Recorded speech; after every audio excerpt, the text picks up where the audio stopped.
And welcome back to the Green Lantern build. Time to build the Green Lantern himself. There's not a lot of parts, so hopefully this goes quickly. And as always, with every kit, we're just going to start with cleanup. We'll get him off the sprue, we'll get these nubs off, and then we'll start gluing pieces together. Here I'm gluing the hand together, and as you can see, once I'm done, there's a big gap in the hand, and we're going to have to take care of this with Milliput just to make it look good. Working on the rest of the kit, there's a lot of gaps in his hands and his boots and his body. So we're just going to glue all these pieces together. Then we're going to take our sanding sticks and our metal files and get those cleaned up as best as we can.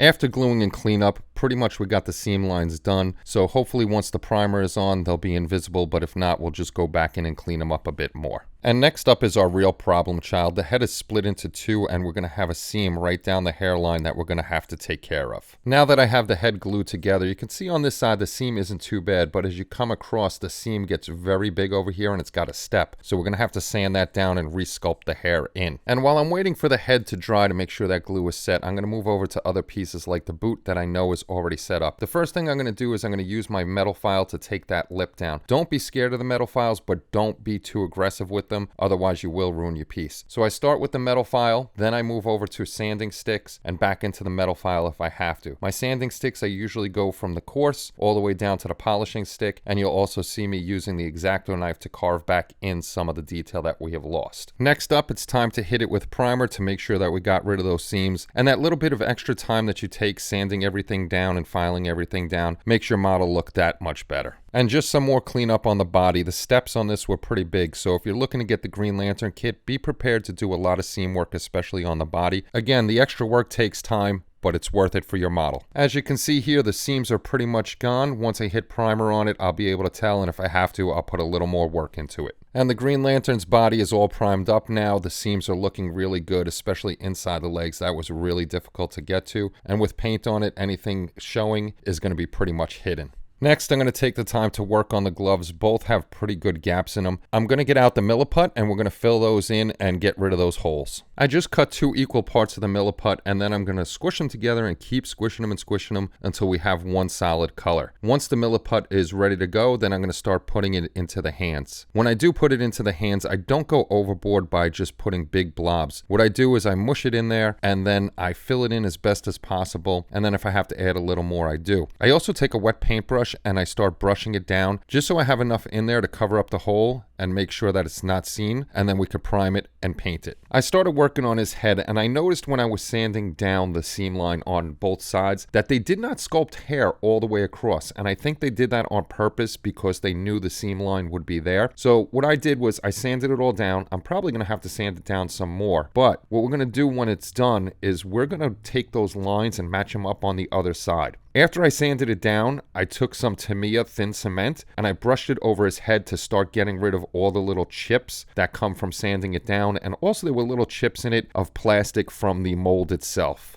I have the Green Lantern's head primed up. This way I can see those lines better, and I just used my trumpeter scribing tool and also my X-Acto knife to bring the lines from the front of his hair to the back of his hair and match those up. This way it looks like his hair is all one piece, and it helps make that seam line disappear. Now that I have all the lines sculpted back in, I primed everything up to check it out, and you can see here on both sides that the seam line is gone. Now we have a whole head of hair instead of a flat piece going from ear to ear. Now it's going to look a lot more symmetrical. It's going to look better. I do have to clean that spot up a little bit more, and then we'll get to painting the head. Now I'm actually getting to my favorite part of model building, and we're going to start painting. I'm starting to paint up the pieces that are already done. We're going to start with his boot, and then we're going to move into his body. For the green, we're using Irati or Irati green. I'm not sure how to say it, but it's from scale 75, and this was the green color that I chose for the body. I thought it looked pretty good, and it actually does get darkened up a little later when we start doing some shading of his chest. So check out the paint work while I'm doing it.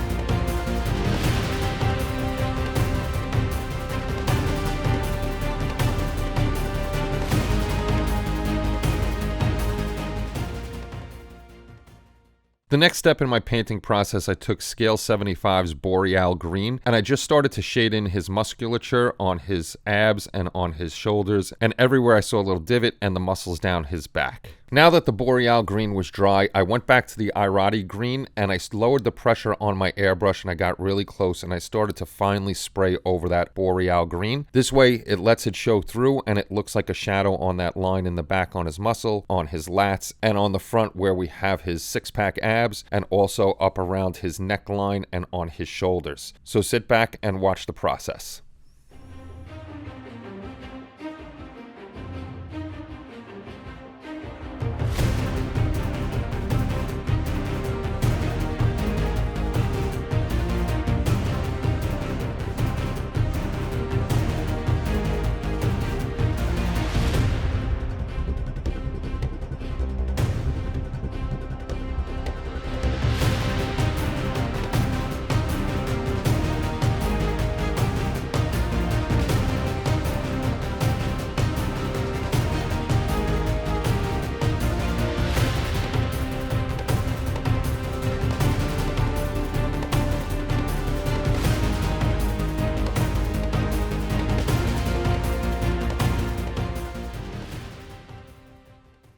The next thing I'm starting to paint on the Green Lantern was the black, but I am not using black. This is a technique I learned from my friend Joe Hudson. This I'm using right here is Abyssal Blue. It's a very, very dark blue from Scale 75, and I added a little black in it to make it even darker. Now, the concept behind this is to use a very dark blue, and then you can use black in the shadows, and it should show up as a shadow. I failed miserably at this, and it's just totally a dark black. So this is a technique that I'm going to have to practice more at, but if you ever go and check out Joe Hudson, like one of his Batman busts, you'll see what I'm talking about with how it looks black, but he's also shaded it in with black. So he used a really dark blue and used a black to shade in the recessed areas. Up next was one of my least favorite parts, and it was his crest on his uniform. It has to be painted white, so I masked it off with Silly Putty and I painted the white on there. The actual Green Lantern symbol on here is really not sculpted the greatest, and I'll have to deal with that when I paint it. I have his crest done. It was really tough to do, especially because it's white. And you can see at the top and the bottom, they really didn't do his emblem that well, so I had to deal with what they have. I really wasn't going to resculpt it in, but it's looking pretty good, so we're going to move on to the next part of the build. Next up, I'm going to start to paint his gloves white using Model Air White from Vallejo. But before I start painting, I noticed that there are still a few gaps, so I went in there with Bondo. I didn't want to do Milliput again.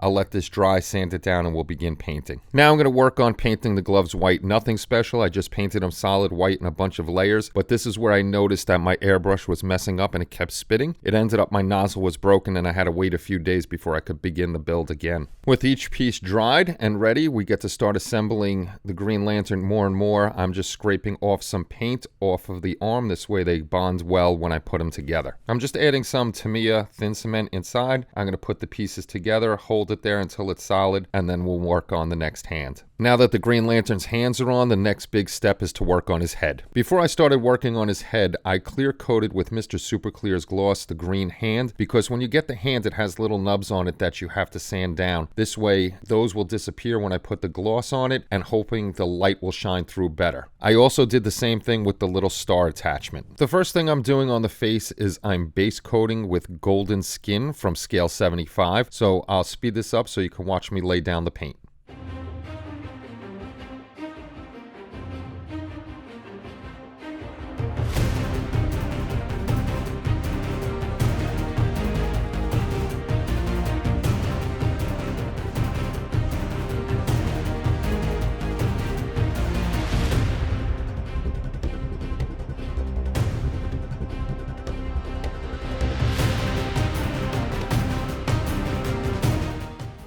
I added some Arabic shadow to our original base coat of golden flesh, and then I just started spraying him from underneath, getting underneath his chin, up underneath his cheekbones and his nostrils and stuff like that. It's very hard to see because I had the brush a little further away to get those shadows, so hopefully in this last shot you can see that. Here the airbrush is out of frame, but I'm doing the opposite of what I did before. Now I loaded up the airbrush with light skin, and I'm shooting from the top down to get the highlights on the bridge of his ears, on top of his cheekbones this time, and on top of his chin. This way we could get some highlights on him. For his teeth, I never want teeth bright white because they're really never that bright white. What I'm using here is Game Air Vallejo's Bone White, and I'm just plucking in all his teeth. And I'll let those dry eventually, and then we'll put a little bit of a wash on them to bring the teeth out. There really isn't that much separation on the mold, but hopefully we can get them to look a little bit separate. Now I'm painting in his lips, and I never know what color to go for lips, so I always just go with pink flesh. I get that on there. This way there's a difference between his skin tone and his lips.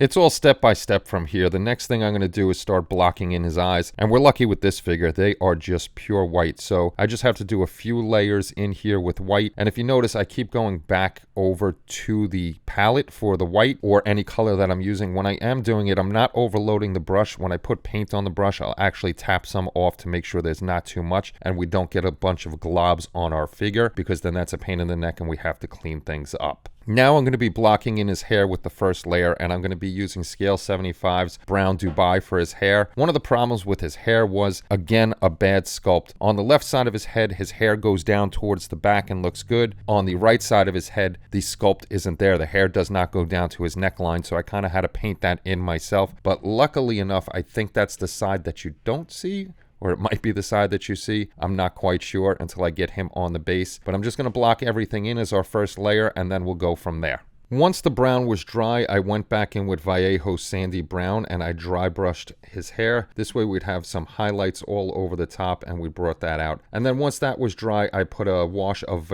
Vallejo Burnt Umber over there. This way it would add a little more depth to the recesses of his hair. And we're back to the Irati green because we had to paint his mask on. On the right side of his face, the mask is pretty shallow and it's hard to see. So you got to be really careful painting in this side, and you kind of got to paint in your own line. So I did thin layers. I did about 3 thin layers to block in his mask, and then once that was dried up, then I put on Ammo by Mig's Ultra Matte. This way it was a nice flat color. And here with the mask all painted up is where I'm going in with the Ammo by Mig Ultra Matte, which gives a really nice dead flat on anything you do that you want a really dead flat. I also did this on the green of his boots and also the green of his suit. And here's the Green Lantern's head all done up. The last thing I have to do is that wash on his teeth to bring those out a little bit more. I did it, but it's not the greatest, so I'm going to add a little bit more. Almost to the final stage. Here's the Green Lantern all put together. I really like how the shading came out. The white came out pretty decent. So now we're going to get that star and hand put on him and finish him up. Both the star and hand are awaiting us to get it on him. We're going to use JB Weld. This way we don't fog anything up with super glue.